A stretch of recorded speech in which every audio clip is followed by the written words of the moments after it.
Ang pagkatakot sa Panginoon ay pasimula ng karunungan, at ang pagkakilala sa banal ay kaunawaan. Proverbs chapter 9 verse 10. Brothers and sisters, ang pag-aaral at pag-unawa sa ating liturhiya ay nagbibigay ng linaw at karunungan sa ating pananampalataya. Join us as we listen and appreciate the beauty of the sacred liturgy with our Shepherd of the Mountain, Bishop Victor Bendico, on his liturgical catechesis tuwing Huwebes alas 8 ng gabi sa DZWT AM 540 Radyo Totoo. Liturgical Catechesis with Bishop Victor Bendico every Thursday at 8 in the evening.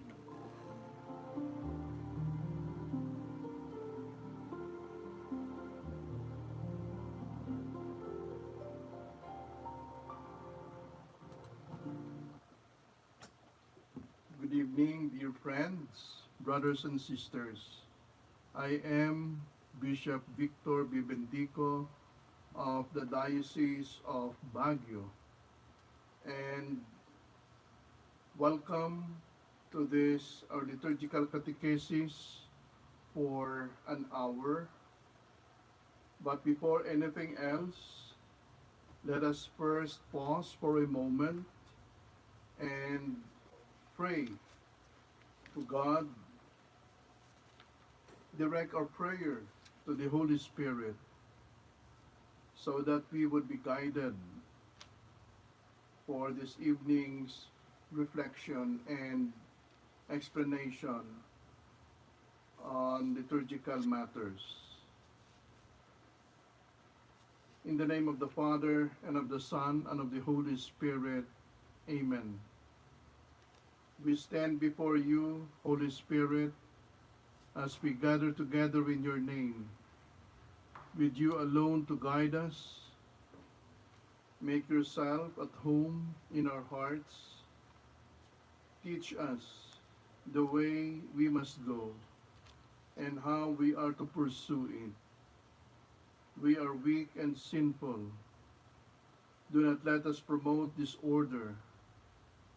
Do not let ignorance lead us down the wrong path, nor partiality influence our actions. Let us find in you our unity, so that we may journey together to eternal life and not stray from the way of truth and what is right. All this we ask of you, who are at work in every place and time, in the communion of the Father and the Son, forever and ever. Amen. In the name of the Father, and of the Son, and of the Holy Spirit. Amen. Thank you so much for being with us in prayer.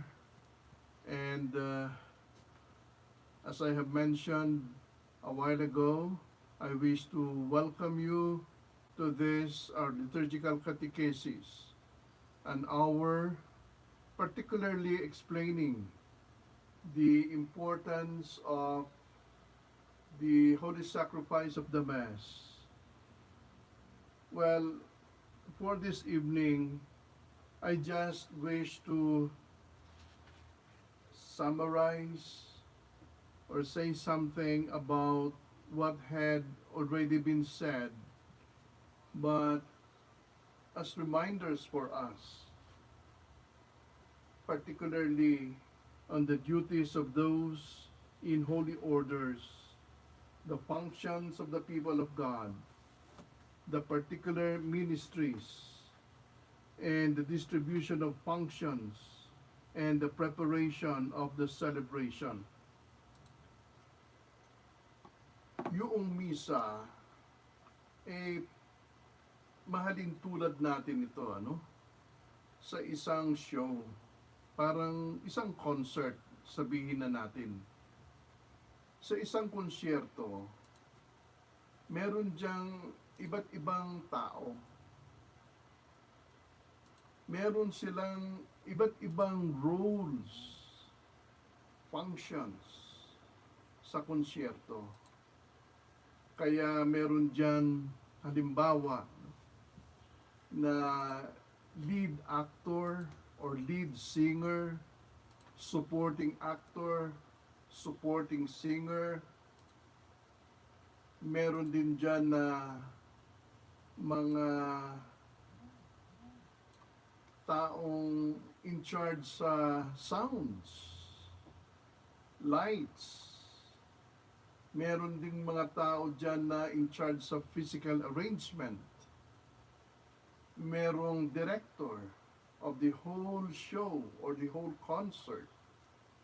Meron ding halimbawa ushers and usherettes na nagsasabi sa mga manunood kung saan sila uupo, ano? At yes, sa mga props, mga taong nagdadala dyan ng mga kailangan sa stage. Meron ding mga nagde-decorate, ano? So, iba't ibang tao, iba't ibang functions, iba't ibang ginagawa. At yan para sa kabuuan na yung konsyerto mabuo, ano? Parang ganyan din sa misa. Sa misa, merong mga iba't ibang mga ministries, masasabi natin. Iba't ibang functions, iba't ibang ginagawa.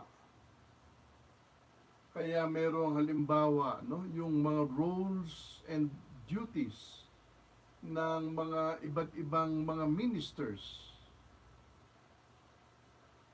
Yung obispo, ano?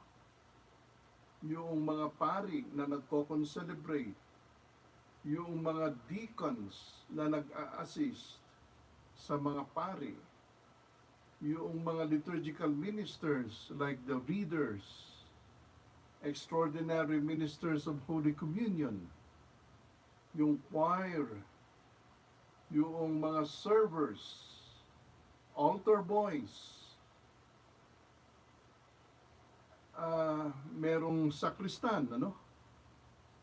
At choir, iba't ibang tao, iba't ibang ginagawa para sa kabuuan ng banal na misa.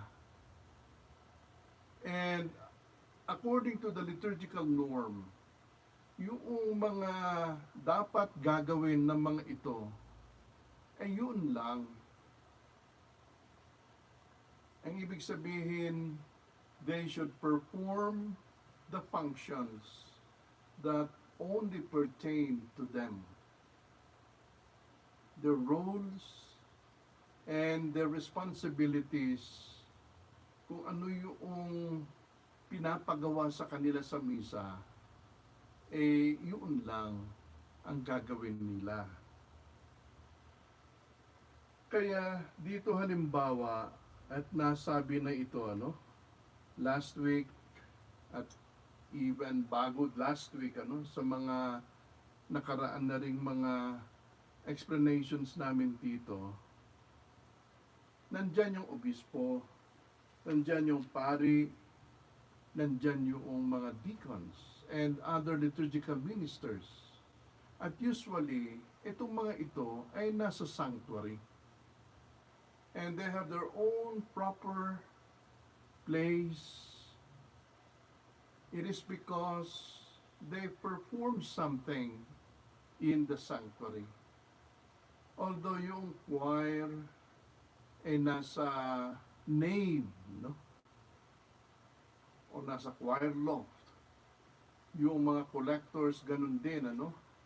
Yung nangungulekta. Okay. At saka yung mga servers, meron din silang lugar, ano? Kung saan sila nag-aantay, ano? Ng kanilang mga gagawin, ano? Sa misa. Now, itong mga ito, they have official functions in the Mass. Now, bukod sa kanila, bukod sa obispo, sa mga pari, sa mga diakono, sa mga liturgical ministers, and other ministers, meron din sa misa na sinasabi natin na yung people of God. And normally, the people of God, they are there, no? In the nave. That is their place. Yung nave na sinasabi, I think nabanggit ko na dito, ito yung part ng simbahan, no? From the communion area, ano? Noon ay merong communion rail. Ngayon wala nang communion rail. So from the sanctuary up to the doors of the church, yung malaking parte ng simbahan, yan ang sinasabi nating nave. That is the place of the people. Kasi yung mga pari at saka yung mga ibang mga liturgical ministers, yung kanilang lugar, yung kanilang place ay nasa sanctuary. Okay. Now, even then, yung mga tao, they also have their own functions in the liturgy whenever the Mass is celebrated.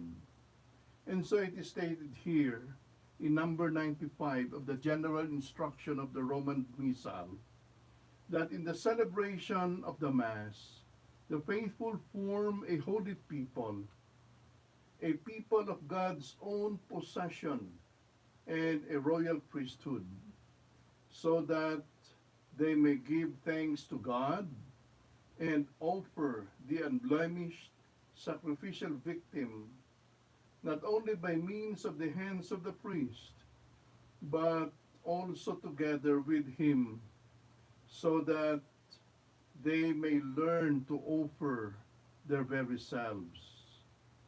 They should moreover take care to show this by their deep religious sense and their charity towards their brothers and sisters who participate with them in the same celebration.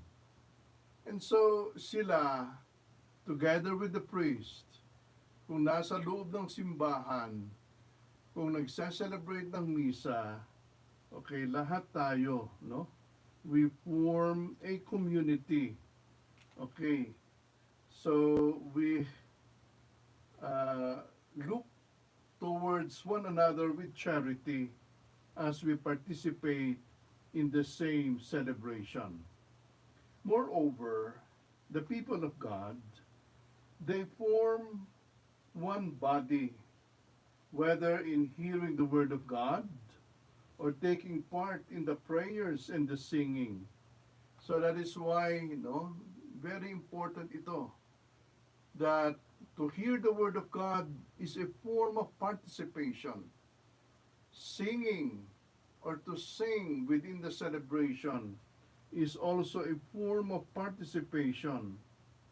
Praying together with the priest is also a form of participation. Responding by way of gestures and words, they are also forms of participation. Or above all, by the common offering of the sacrifice. And so, whenever, for example, during the offertory, okay, they offer something, okay, they take part in the offering by lining and walking towards the sanctuary. That is also a form of participation. Okay, so all of this, the people, together with the priest, they form a unity, okay? A unity which is apparent from the gestures and bodily postures observed together by the faithful. Okay, so yun, ang importance ng masasabi nating participation. So we are called to actively participate, consciously participate in the celebration of the Mass. Now, aside from the people, as I have mentioned a while ago, meron pa mga ibang mga ministers. That is why we have the different ministries. Ah, At ito ay yung mga halimbawa, no? The ministry of the instituted acolyte and lector. I think nabanggit ko na dito ang important role, no, ng bawat isa't isa, lalo na itong mga acolytes and lectors. At saka kung ano yung difference ng mga different ministries na ito. Halimbawa, one time, I think that was 3 weeks ago,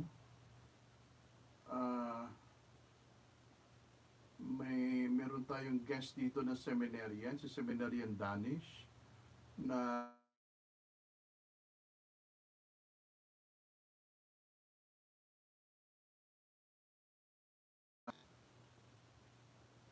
if I'm not mistaken, he was installed as an acolyte last December 23. And a Thursday after that, ay naging guest natin siya rito. And also during the December 23 installation, meron din tayong dalawang seminarians from the University of Santo Tomas na na-install as lectors. Yung installation ng mga ito ay tinatawag na instituted, no, ministries.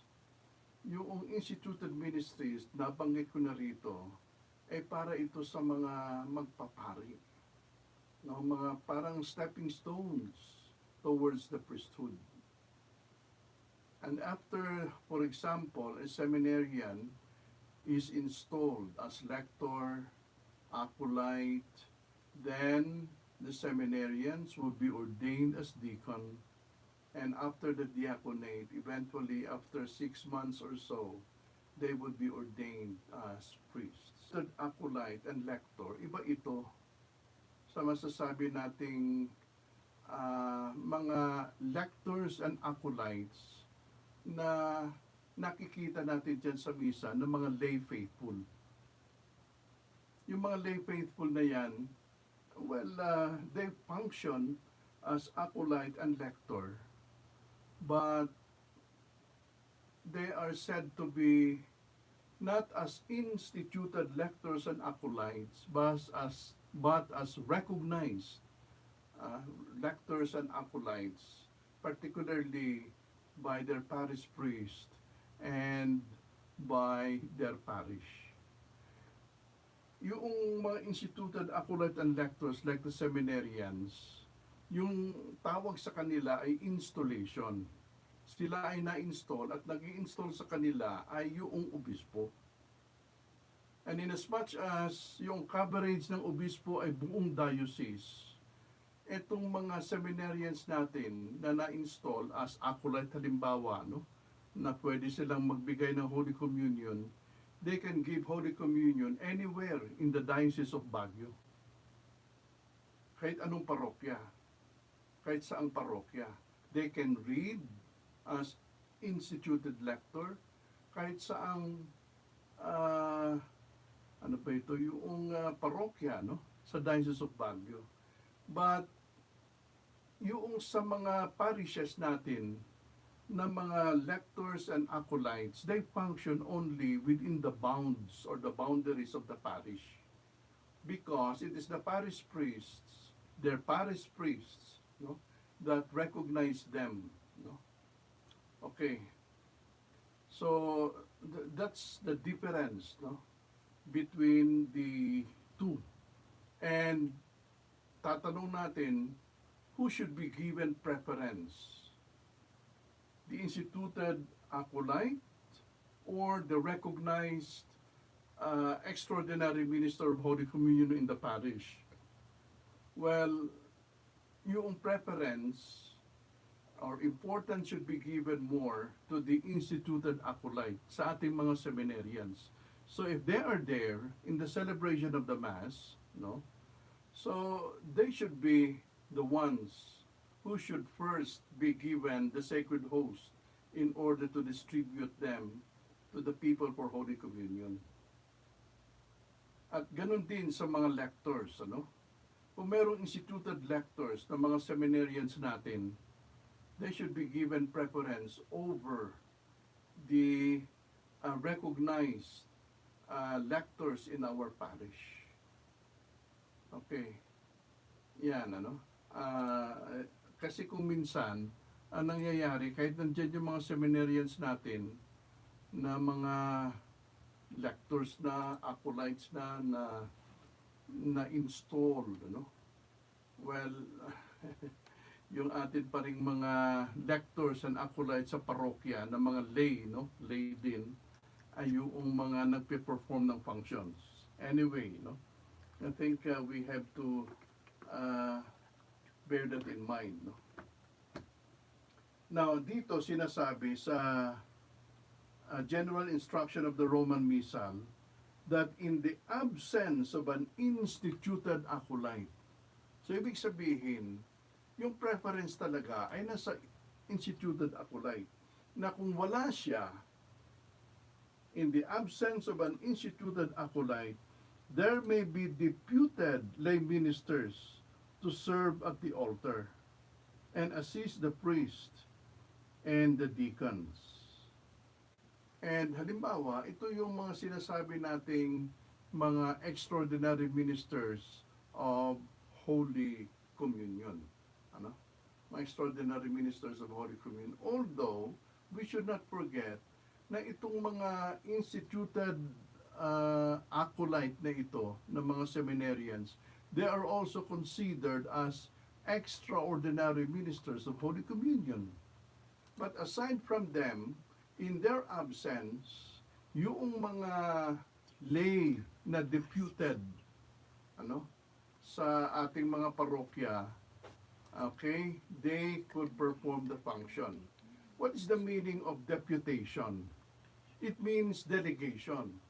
They are being delegated by their parish priest to distribute Holy Communion as extraordinary ministers. At makikita diyan talaga yung masasabi nating delegated na function ng extraordinary minister ng Holy Communion once the priest gives them the Holy Communion. No? Hindi sila pwedeng magkukommunion sa kanilang sarili na parang self-service. Yung mga ordinary ministers lang ang gumagawa niyan normally. Yung obispo, yung pari, ano?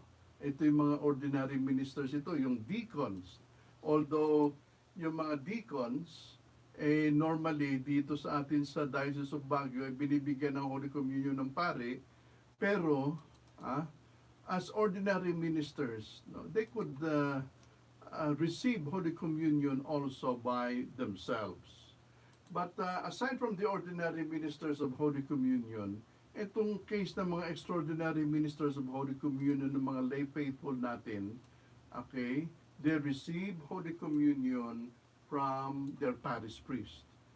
And once they are given communion, then the parish priest hands them over, no, the ciborium, okay, the handing over of the ciborium to the extraordinary ministers of Holy Communion, that is a form of deputation, a form of delegation, that they are delegated, okay, to distribute Holy Communion to the faithful. Okay, to the faithful.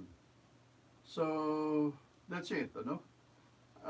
Not only to the faithful within the Mass, kung halimbawa sila ay hihingi ng mga sacred hosts in order to distribute the sacred host to the sick or to those in hospital, pwede rin. But, no, they should ask, okay, their parish priest, okay, the sacred host. Hindi na kukuha sila doon sa tabernacle. Bubuksan nila halimbawa, no, at doon sila kukuha ng host para i-distribute sa mga may sakit sa bahay. Well, that was one of the questions we had, no, as a Presbyterium last few days ago, kung yung mga extraordinary ministers of Holy Communion ay pwedeng magbukas ng tabernakulo at magbalik ng sacred host sa tabernakulo. Actually, we do not have any uniform policy on this dito sa ating diocese. But as per function, yung talagang magbubukas at magsasara ng tabernakulo ay yung pari lamang. Yung pari lamang. Merong isang question doon, isang pari, sabi niya, hindi ba yan kasali sa right of commissioning? Well, the right of commissioning is only for the extraordinary ministers of Holy Communion to distribute the sacred host to the people and not to open and close the tabernacle. Kaya lang, parang hindi lang ako masyadong stricto dyan kasi halimbawa kung yung isang pare ay talagang matanda na o nahihirapan sa pagbukas at pagsara ng tabernakulo, well, in that instance, pwede niyang i-delegate, no? O ibigay sa extraordinary minister of Holy Communion yung pagbubukas at pagsasara ng tabernakulo. But normally, no, kung kaya niya in normal circumstances, ay talaga yung pari lang, ano, ang gagawa niyan. Oo.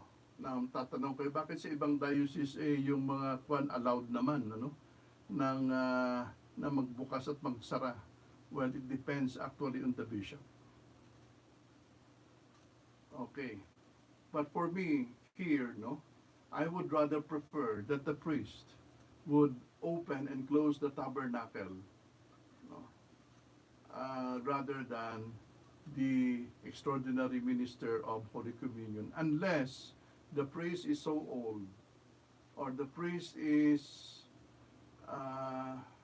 halimbawa hindi able, no, merong sakit o halimbawa nahihirapan siyang o pilay or something like that, no, na para sa kanya ay mahirap yung magbukas at magsara ng tabernakulo. Well, in that case, no, well, he could delegate that to the extraordinary minister of Holy Communion.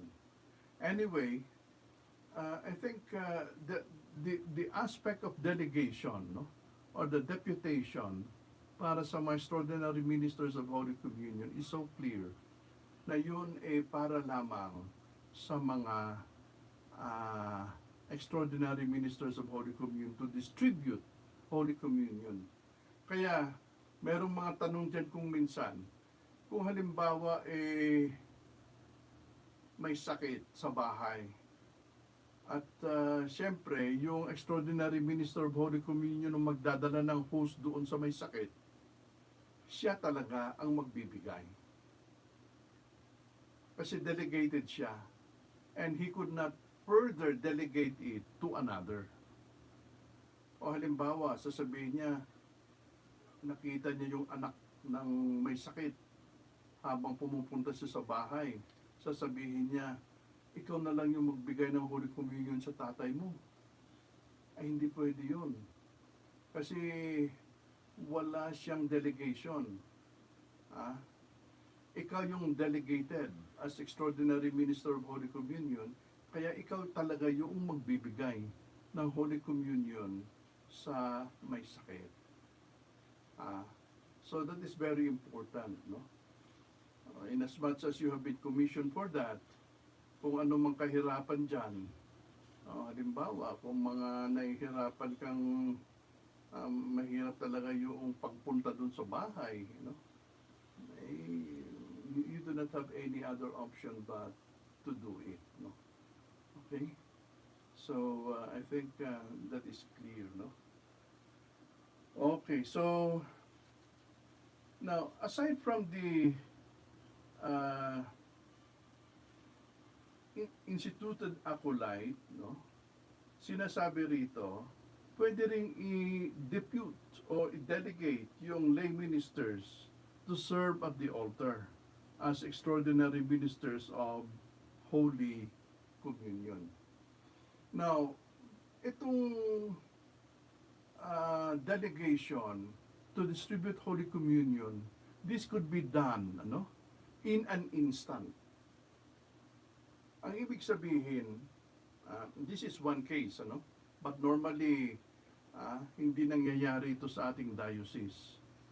Halimbawa, kung yung pare ay matanda na, and nahihirapan siya, walang extraordinary minister of Holy Communion during his Mass. And then all of a sudden, napakarami yung tao. At meron siyang kilalang isang tao na morally upright, at saka yung taong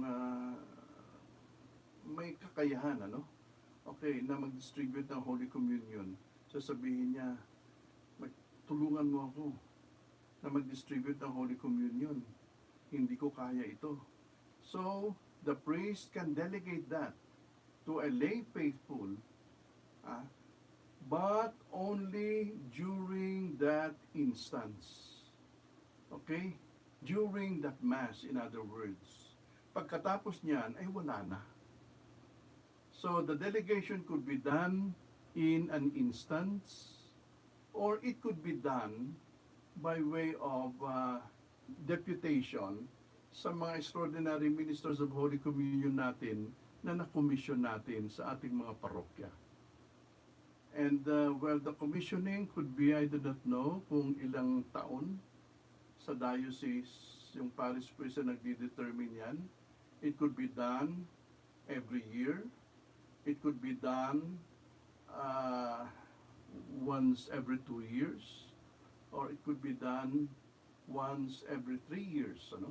So, depende sa ating policy dito sa diocese o sa parish priest na mag-delegate ng kanilang extraordinary ministers of Holy Communion. Okay. Anyway, yun ay mga instances.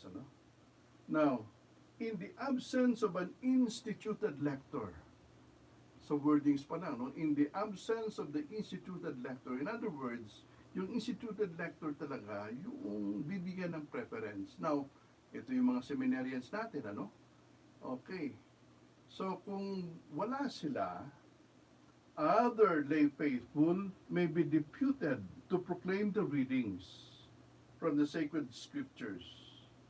Okay, ito na yung mga sinasabi ko kaninang mga lectors natin sa ating mga parokya, lalaki man o babae, Okay, people who are truly suited to carrying out their function and carefully prepared.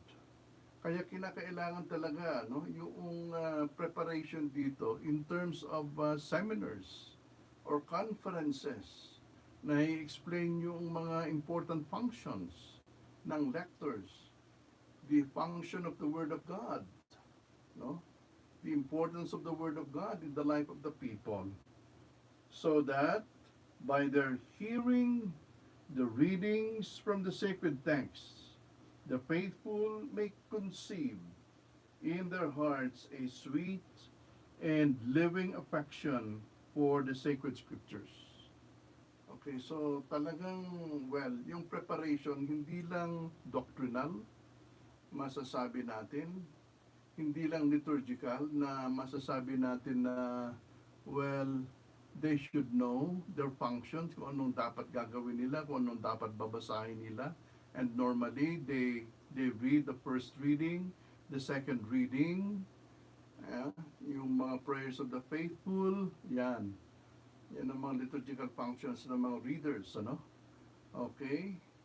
But yung preparation should also be technical in a way, At least alam nila kung paano gumamit ng microphone dyan at in a very careful way, in a very dignified way. At saka yung mga boses, yung pagbabasa, at least clear, loud, etc. And then yung preparation also, as I have mentioned here, na kung pwede, babasahin natin sa ating bahay, yung mga babasahin natin sa simbahan, Kasi kung minsan merong mga pangalan dyan, especially sa Old Testament, na napaka-unfamiliar sa atin, ano? At bigla na lang kung hindi natin nababasa kaagad, o sa bahay pa lang, may hirapan tayo dyan magbasa, ano? Ayan. Yung mga preparations na ganyan, ano? And so, at saka dito, ang importance, as much as possible, ano? We should read from the book and not from the missalette. Yung missalette, guide lang yan para sa mga tao so that they would be able to follow. Ah, the missalette, para sa mga tao yan na they could read, they could follow kung yung mga readings natin ay binabasa. Pero tayo bilang lectors, we should read, from the lectionary. Kaya meron tayong lectionary. That is the book proper for the lectern. That should be read by the lector. Yung kanyang ginagamit ay lectionary. Lectio lectionis, meaning lesson. And so, we give justice to the Word of God. The Word of God has its own dignity. And even in the way we use books or materials, we should use books or materials from the liturgical books, like the lectionary, that is more dignified than reading from the missalette. Okay, so we take a break first, and be with us later. Thank you.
Hello, welcome once again. This is Bishop Bp Bendico of the Diocese of Baguio. This is a Catholic program on liturgical catechesis every Thursday from 8 to 9 in the evening. Okay, so we have been talking about the acolyte and the lectors.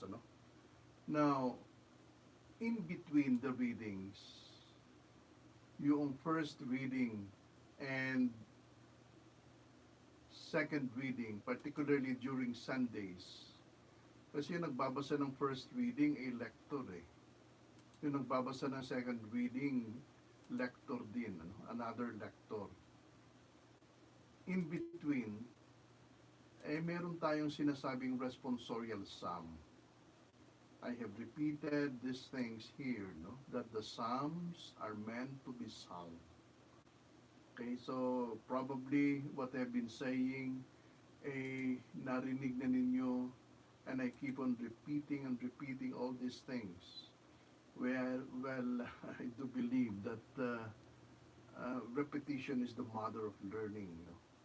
So by constantly repeating things, we're constantly being reminded, and it is there that we learn more. Okay, anyway, sinasabi rito sa General Instruction of the Roman Missal, number 102, it is the psalmist's place to sing the psalm or other biblical canticle to be found between the readings. Kaya, mahalata natin, especially during big celebrations, pagdating sa mga responsorial psalm, ay kinakanta yan, Okay, ng isang tao. And ito ay another ministry. So a lector is a ministry, the ministry of reading. A psalmist, or rather, yes, the singing of the psalms is another ministry, and that is performed by another person whom we call the psalmist. Okay, siya ay kinakanta niya ito, yung psalms, because the psalms, they are our response, the response of the people to God who talks to His people through the readings. Diba? Palagi natin sinasabi, God speaks to His people through His Word. And when He speaks, we listen. Listening is our disposition, because it is God who speaks to us. Now, after God has spoken, we respond to what we have heard, and our response comes through what we call the responsorial psalm. Okay, so yan ang role ng psalmist.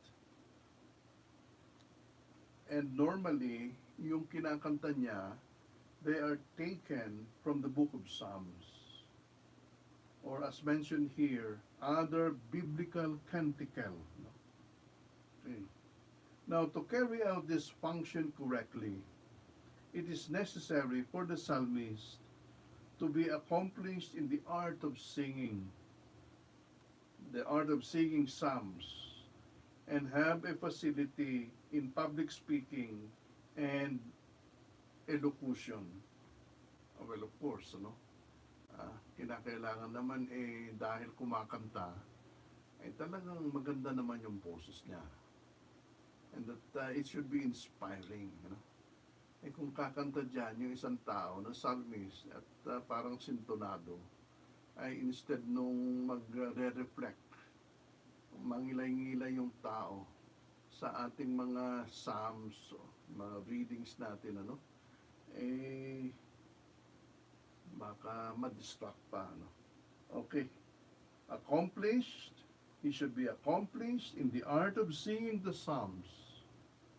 In other words, he should be trained in the art of singing the psalms. At ito ay role ng ating mga musicians. Okay. Meron kasi talagang mga musicians sa ating simbahan na nag-aral ng liturgical music. Like si Sister Jerome, ano? Yan maraming maituro yan, no? Na mga kanta pagdating sa ganitong mga kanta ng responsorial psalm, ano? Okay. So, let me remind you, no, again, of this point. The psalmist is another ministry. It is not the same as the ministry of lectors. It is because the psalms are meant to be sung. Now, kung halimbawa walang psalmist, syempre, wala namang kakanta dyan. Sino ngayon ang gagawa ng, anong yung gagawin natin? Well, it is now the role of the lector to read the responsorial psalm in the absence of the psalmist who sings. Okay? So, isa yan sa mga functions na natatama na yan sa ating mga lectors. So, yung lectors natin ay magbabasa ng first reading, magbabasa ng second reading, magbabasa rin ng responsorial psalm, at hindi lang yan, sila rin ay magbabasa ng ating prayers of the faithful, no? Okay. I-explain yan later on, ano? Pagdating sa prayers of the faithful, kung ano yung mga dapat babasahin dyan, no? Ng mga lectors. Now, among the faithful, the Schola Cantorum or the choir, ang tawag ng official name noon since the Middle Ages ng choir, ang tawag dyan ay Schola Cantorum, no? Schola means school. Okay? Cantorum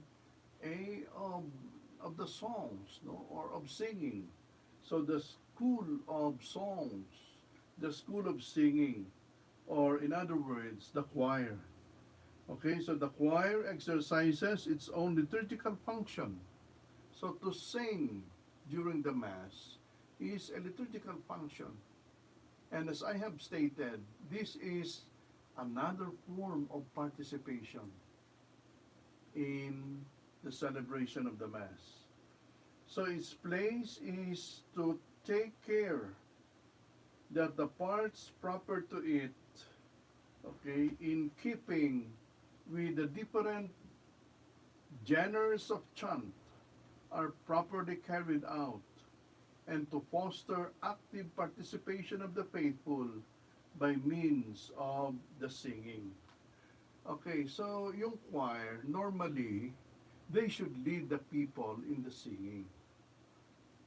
Kaya mas maganda talaga na yung kinakanta ng choir ay alam ng mga tao, so that the people would be able to follow and sing.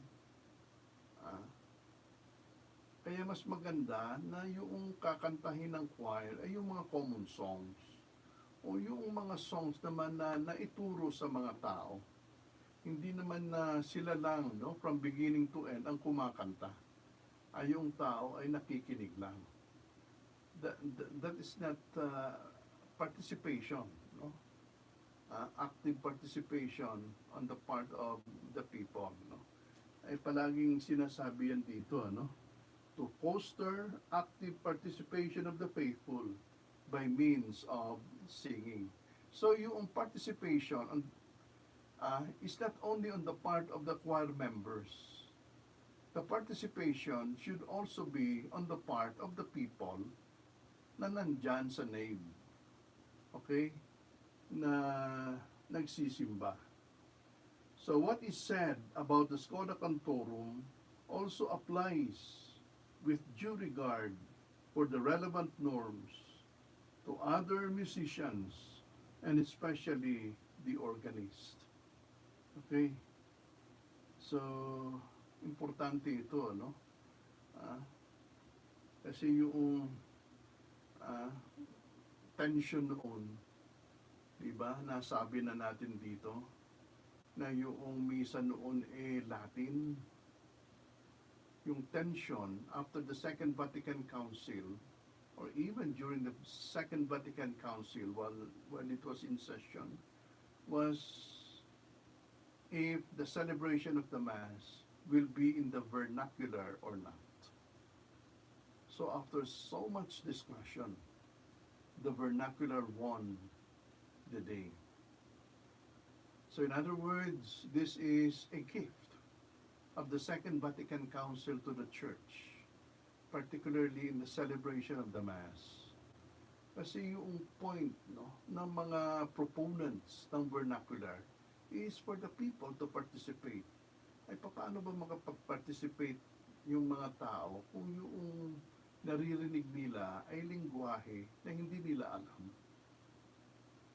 In other words, they're not familiar, for example, with Latin. So, kung unfamiliar sila sa Latin, at yung kinakanta ay Latin din, ay hindi sila makaparticipate. And so, when the vernacular won the day, that the Mass would be celebrated in the language of the people, itong mga musicians natin, they also composed songs in the vernacular.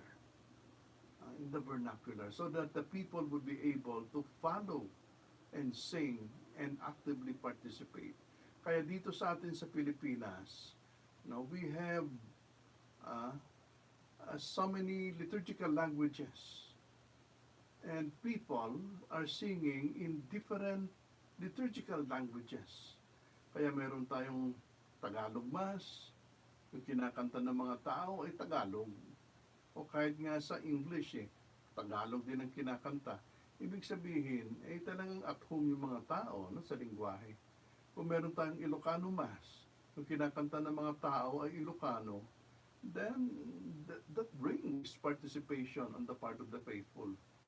O sa amin, halimbawa, Hiligaynon, yung misa ay in our own dialect, Hiligaynon or Ilonggo, and we also have the Hiligaynon songs.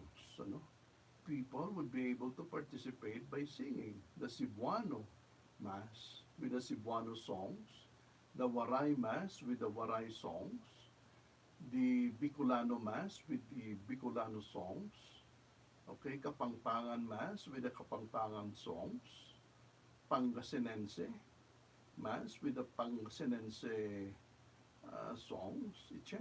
No? So in that way, the people would be able to feel, that they belong to a community, that they are one, not only by way of gestures, not only by way of responses, but even in the way they sing. So, it is fitting that there be a choir director to direct and support the people's singing.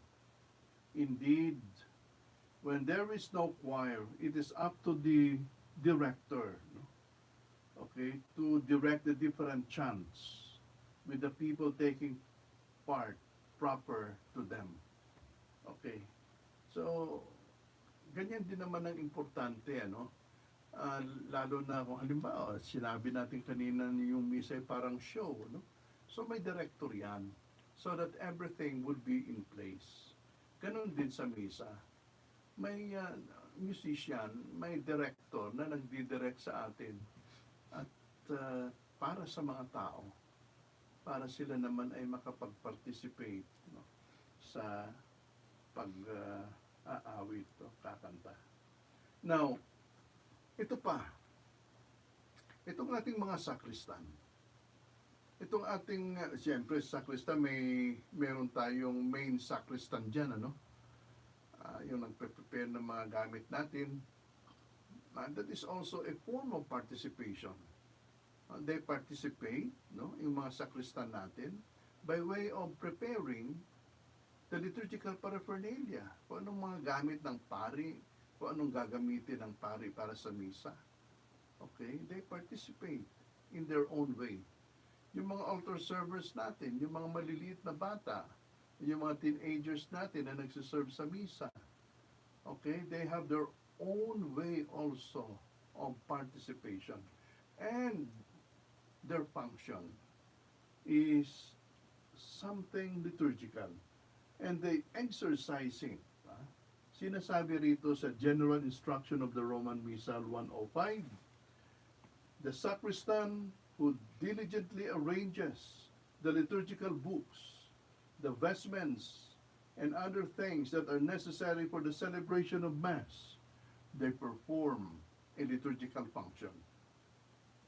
Hindi lang yan. The commentator. Itong commentator, this is another ministry. Ano? Yung commentator, before the Second Vatican Council, before 1962, 1965, kasi ito yung mga years ng Second Vatican Council eh. Before that, 1962, yung commentator, well, was in a way necessary. Necessary in the sense that yung commentator, ito yung nag-e-explain ng different parts of the Mass. Lalo na itong mga misa na bihira sineselebrate. Dahil yung misa noon ay Latin. So kung Latin, yung commentator, ito yung nag-e-explain sa mga tao, okay, para maintindihan ng tao kung ano yung nangyayari. Halimbawa, during ordination or during the profession ng mga madre, ano? Sila merong profession of religious life, ano? Ng mga madre. Okay, mga bihira ng mga selebrasyon yan. At kung minsan merong mga rite dyan na mahirap intindihin ng mga tao, sino nag-explain yan? Ay yung commentator. Okay, yung mga Holy Week celebrations natin noon. Okay, kung ito ay nasa Latin, okay, yung nag-explain ng commentator. Ngayon, yung misa ay nasa vernacular na. And so, yung role ng commentator is reduced. Reduced to, well, saying something like the introduction of the Mass. Okay, kung minsan yung mga one or two sentences before the first reading or before the second reading or gospel reading, o kung minsan yung mga announcement, yan ang mga role ng commentators ngayon. Pero kung talagang obvious, the commentator need not say what is obvious. In other words, like, please stand. Ay kung alam din ng mga tao na talagang sila'y tatayo, it's not necessary. Nasasabihin, please stand, please kneel down, no? Or please be seated. Ay kung talagang alam na ng mga tao na sila'y uupo at sila'y makikinig sa Word of God, it's not necessary to say that, no? Okay, yung mga importante lang, no, na mga bagay na dapat malalaman nila, especially yung mga announcement natin dyan, ano, sa misa. Okay, so the commentator, who, if appropriate, provides the faithful briefly with explanations and exhortations so as to direct their attention to the celebration, like ordination, professions sa religious life ng mga madre, no? Okay, yung mga investiture ng mga seminarians, bihira yan eh. Minsan hindi maintindihan ng mga tao kung anong mga different rites dyan. Okay, so yan, no? Mga explanations or exhortations, no, ng commentator, okay, so that the people are better disposed for understanding the rite. So the commentator's remarks should be thoroughly prepared. Prepared. Ibig sabihin, yung short as much as possible. Hindi yung mahaba mahaba yung commentary niya, no? And notable for their restraint. Okay. In performing this function, the commentator stands in a suitable place within the sight of the faithful, but not at the ambo. Yung ambo is the place of the proclamation. That is the place of the lector. Yung commentator is at the other side, no, of the sanctuary. And normally, meron din siyang table. Yung table ng commentator should not compete with the table of the Word of God. At saka yung table niya ay parang mas simple. Yung lectern niya, ibig sabihin, mas simple kaysa sa lectern ng lector. Kasi kung minsan, yung mukha ng lector, kung saan siya nagbabasa, at saka yung mukha ng lectern din ng commentator, parang pare-pareho. No?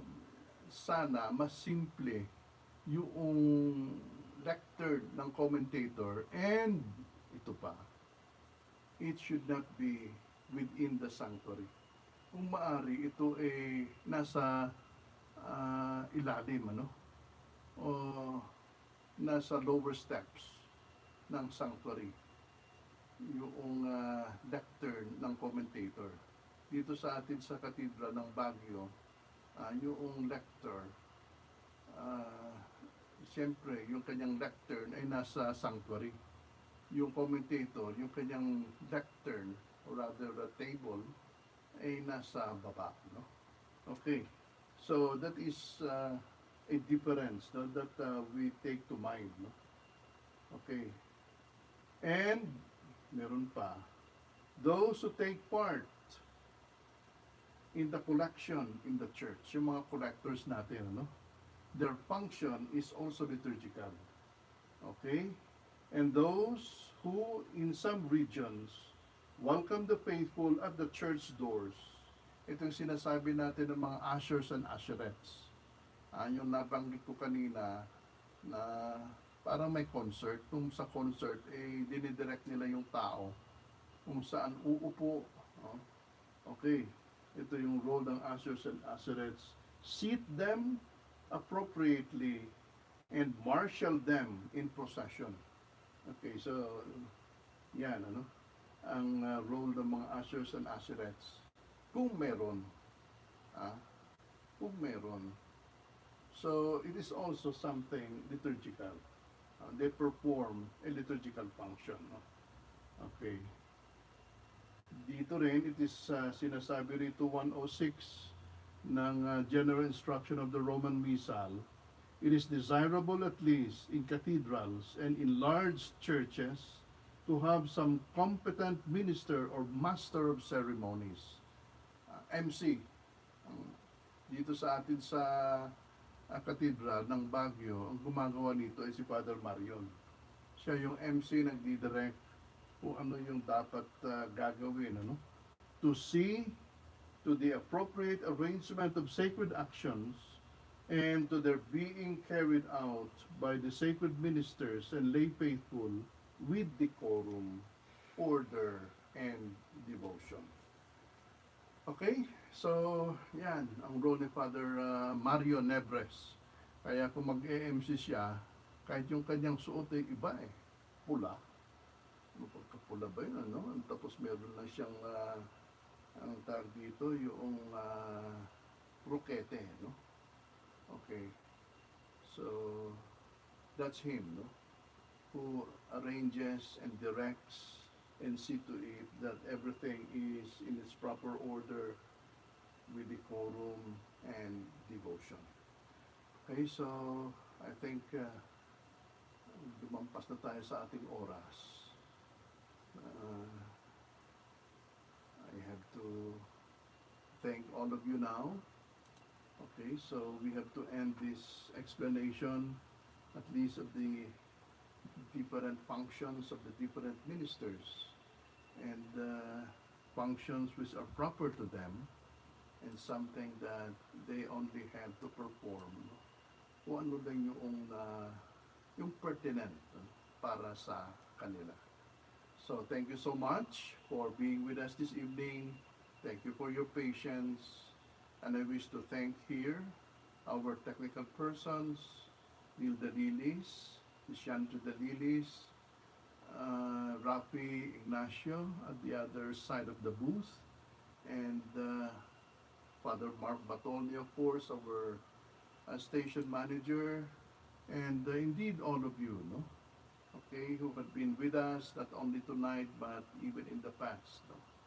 And I hope ito'y nagdagdag, no, ng kaalaman sa atin, lalo na sa ating liturgical celebrations, for a better appreciation of liturgical matters. Thank you, and I'll give you now my blessing. The Lord be with you. May Almighty God bless you, the Father, and the Son, and the Holy Spirit. Amen. So, good night, everyone. Authority on your reign.